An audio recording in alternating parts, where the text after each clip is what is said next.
So to start off our conversation about Christianity in the late medieval period and on the cusp of the Protestant Reformation, I thought it'd be useful to begin with a different starting point than is typical. Usually people talk about events in Germany or the Low Countries with people like Erasmus leading up to the Protestant Reformation. But I want to reorient our narrative a little bit and instead talk about a point of contact between Western European Christianity and kingdoms of Western Africa. And the center of our story here is the Kingdom of Portugal, which in the 15th and 16th centuries was a very powerful European naval power and trading force. We have a map that illustrates how Portuguese exploration southward occurred. You'll see that what occurs is contact with the Islamic Caliphate in northern Africa, and then a gradual movement down the western coast of Africa. Now, there's an anti-Islamic dimension to what is happening. In the Iberian Peninsula, there was an event called the Reconquista, or the Reconquest, which was the retaking of territory by Spaniards and Portuguese from the Islamic Caliphate that had conquered the Iberian Peninsula in the early medieval period. And this Reconquista really happens over a series of centuries, culminating, of course, in 1491 with the fall of Granada in southern Spain. What we have, though, with the Portuguese is really efforts starting around 1415 to travel southward to outflank control of Saharan Africa by the Islamic Caliphates, the Ottoman and later the Mamluk Caliphates. This, then, we can see as part of a crusading ideology, in a way, that there's a retaking of Christian lands that is linked up with economic development and physical exploration by the Portuguese. What the Portuguese are trying to do is to expand trade in slaves. There is already a vibrant trade in slaves along the coasts of Europe and Africa, in the interior of both of those continents, and in the Mediterranean contact zones. They are also seeking gold, pepper, ivory. These are all highly valuable commodities. So the goal then is to cut out Islamic merchants as intermediaries and establish direct contact with African kingdoms. And what happens is the Portuguese encounter these complex African societies, the kingdoms of Ghana, Songhai, Mali, Hausa, and Congo. Part of what enables the Portuguese to do this is in 1455, Pope Nicholas V has issued a papal bull, a papal declaration titled Romanus Pontifex, in which he gave the Portuguese kings all these rights to African territories, good and trade, below a specific point in North Africa called Cape Pojador, which is south of Islamic-controlled North Africa, and sweeping all the way over to India. So the Portuguese are given this vast access to territory. And this papal bull also says that anyone who dies on this expedition is given a plenary indulgence. So again, this is an indulgence for sins. So again, we see this tying of exploration and trade to these older ideas of this reconquest or this crusade that was initiated along the Iberian Peninsula. So what happens when we get to the Kingdom of the Congo? The first contact that the Portuguese have is in 1483. And the contact is with King Nzinga Nkuwu, who in 1491 is baptized in the capital of the Congo, Mbanza, Congo. And we have this all on the map for you, which is also known in Portuguese as a city of Salvador, Saint Savior. King Nzinga Nkuwu is then baptized with the name João I in honor of the current Portuguese king João II. So there's this tight linking of Congolese Catholic identity with Portuguese Catholic identity. And so also, like in Portugal, the Christianity that develops in the Kingdom of the Congo is a royal religion in which the church is largely dependent on the patronage of the king. The Congolese people and the elites begin to have members of their class sent to Portugal for education as priests. In 1521, we have the king's son Henry made a bishop. By 1543, half of the population of the Congo, an estimated 2 million people, are Christian of the Catholic persuasion. We even have a painting from the city of Lisbon from this time period that we can look at here that shows a port scene in which you have various figures. If you look carefully, you see a number of people who are African, and most likely these Congolese Catholics.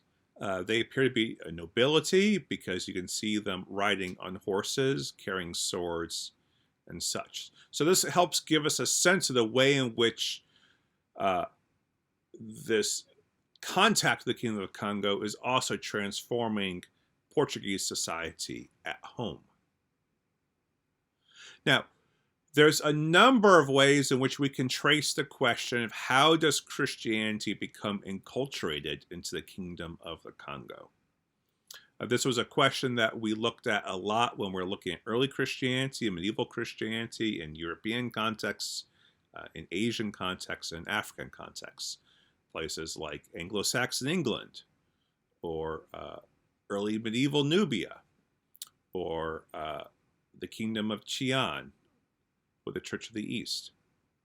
What we have here in Congolese Christianity then is a number of ways in which there is a local practice and language adopted to the new reality of Christianity. So for instance, the word priest in Congolese is translated as Nganga, which has a sense of a traditional religious specialist, one who is expert in the rites and activities that ensure health and goodness. Another interesting thing is that there were traditional religious objects in Congolese traditional religion known as Nkisi. We have an image here for you of a traditional Nkisi. These are ritual objects that are also designed to promote health and goodness in a household and local community.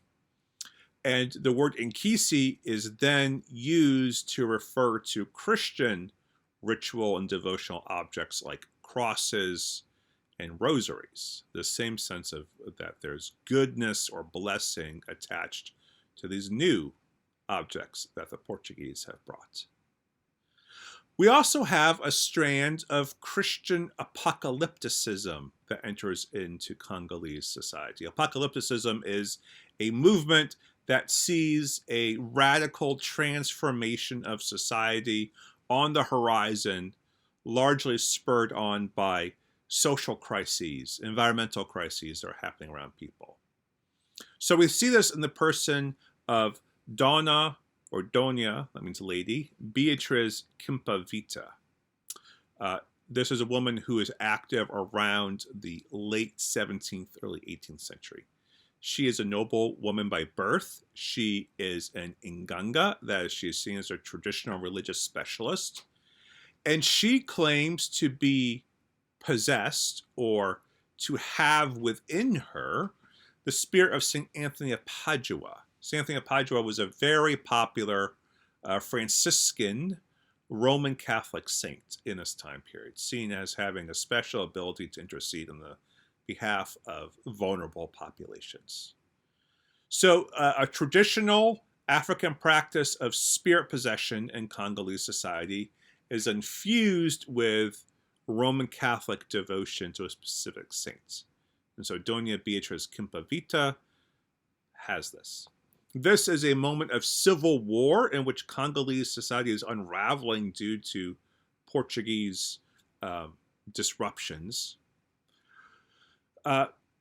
During this time period, Kimpa Vita leads these moments of religious purification, where she does things like destroys crucifixes and traditional Nkisi as objects powerless to save, and replaces them with statues of Saint Anthony. And we have images here of Saint Anthony drawn up in this traditional way.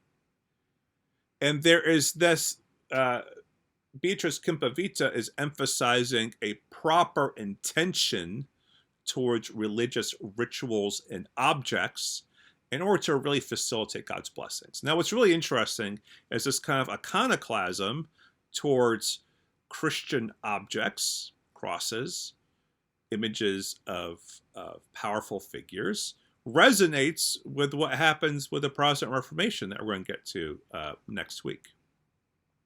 Moreover, Beatriz Kimpa Vita declares that Jesus himself is a black man and was actually born in Mbanza, Congo.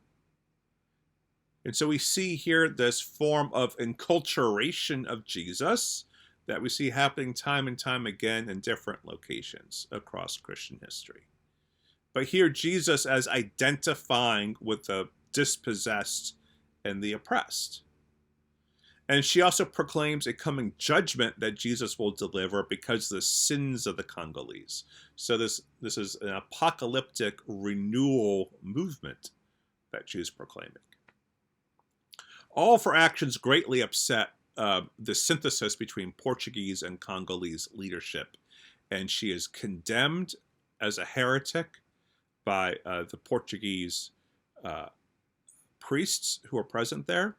And then she's executed for heresy by the Congolese king in 1706. Now, this prophetic movement is an early example of an Africanization of Christianity. It is a way in which we see that when Christianity comes to African contexts, people don't just simply ingest a European, Portuguese version of it, but make it their own. This is a theme we're going to want to continue to explore as we move through our materials. Another significant element that's happening here is slavery, as I've mentioned before. Now, slavery is broadly practiced in this time period. It's happening in European contexts. It's happening in the context of Islamic caliphates. It's happening in African kingdoms. What's important to look at is the way in which slavery is used economically by the Portuguese and later European powers. This is a significant shift. Portuguese slave trading amplifies the demand for slaves internally around the Kingdom of the Congo to such a degree that it destabilizes Congolese society. For instance, only enslaved persons were accepted as currency by Portuguese traders. They would not accept anything else from the Congolese. Clergy are heavily involved in slavery until the arrival of the Capuchin, which is a Franciscan reforming order, in 1645. Slaves from the Kingdom of Congo are sent to Portugal, to the Atlantic islands of the Canary Islands, the Azore Islands, to Brazil. Later, they're sent to what will become United States territories of Louisiana, the Carolinas, and Georgia, all over a 2-century period. Now, why are Portuguese Christians engaged in a slave trade? Now, there were 3 rationales for slavery in this context. One is slaves were simply prizes of war taken by captors. This is the most common way of becoming enslaved, whether you were in a Mediterranean context, a Western European context, an African context, an Islamic context. Second, one can enslave an infidel, was the Christian logic. That is a Muslim or a pagan non-Christian. There was a strong prohibition on Christians enslaving Christians. Similarly, Muslims would never enslave another Muslim. If Jews could have slaves, they would never enslave another Jew. Third, Christian theologians argued that it's possible that perhaps these people might eventually become Christian and become free. Now, they often don't work out initially, this tension between an enslaved person becoming Christian, and then what happens if they're then liberated, and what happens to their economic output. We're going to deal with that question later. As I've noted before, slavery happens in European contexts. But what we note is that Europeans treat enslaved sub-Saharan Africans, that is Africans who have a darker skin tone, worse than they treat other enslaved Europeans or North African slaves who have a lighter skin tone. And we're going to want to pay attention here, because now what we're seeing is a racialization of slavery, and the way in which economics and race are going to combine to create a permanent lifetime of enslavement in the American colonies is part of our narrative down the road. As I've mentioned, Congolese Christians are enslaved. They're sent to the Americas. Now, think about it. If half the population in the Kingdom of Kongo is Christian, then when we have enslaved Congolese being sent to overseas, then we can ensure that we have Christians mixed up in there. And one of the estimates is by the early 18th century, 40 to 60% of enslaved people in American contexts, whether the Caribbean, North America, Latin America, South America, are from the Congo. In Brazil, we see some of their Catholic activity forming in the way in which they create what's called confraternities, that is kind of religious lay societies that work for the manumission or the paying for the freedom of fellow enslaved Congolese people. In British colonies, it seems likely that these enslaved Congolese Catholics were the ones who helped convert fellow slaves from other West African regions to Christianity. We have some European missionaries who attest to this practice. Moreover, we have an instance of a slave rebellion in 1739 called the Stono Rebellion that appears to have been led by Congolese Catholics. This is a rebellion that happens in South Carolina, and it appears to be led by a literate enslaved person named Jemmy or Cato. And it appears that their goal in this was to band together, and these appear to be enslaved warriors, and to cross the St. Augustine River in Florida to reach Spanish Catholic territory. So part of the dynamic that's happening here is these enslaved Congolese Catholics are in British South Carolina. British South Carolina is Protestant, actually Church of England. And of course, in this time period, Catholics aren't seen as legitimate Christians by Protestants. So even if an enslaved Congolese Catholic came up to their owner and said, "Free me, I'm a Christian," they'd say, "Well, actually, you're not a Christian, you're a Catholic."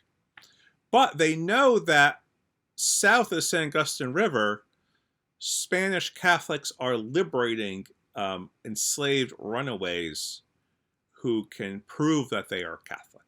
And so they engage in this rebellion to cross the St. Augustine River and to find their freedom. This rebellion fails. It's suppressed.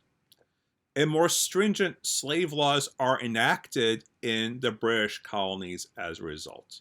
So, for instance, after this time, slaves are no longer permitted to grow their own food. Enslaved people are banned from assembling together. Enslaved people are banned from learning to read. The British Protestant slave owners realize that there are those in their midst who are enslaved who will exercise their agency for liberation, and they will have none of it, regardless of whether or not they're Christian. So this is a significant moment then in U.S. history as well, and in Christian history. But it's a moment in history you might not have learned about before. And so this is part of what happens with shifting our gaze to not only a European focus on the development of history, but really looking at a transatlantic history of Christianity in this time period. And so we can see Congolese Christianity then as an example of an exchange of religion across transatlantic contexts. I hope this gives you a new perspective on things. We'll talk soon.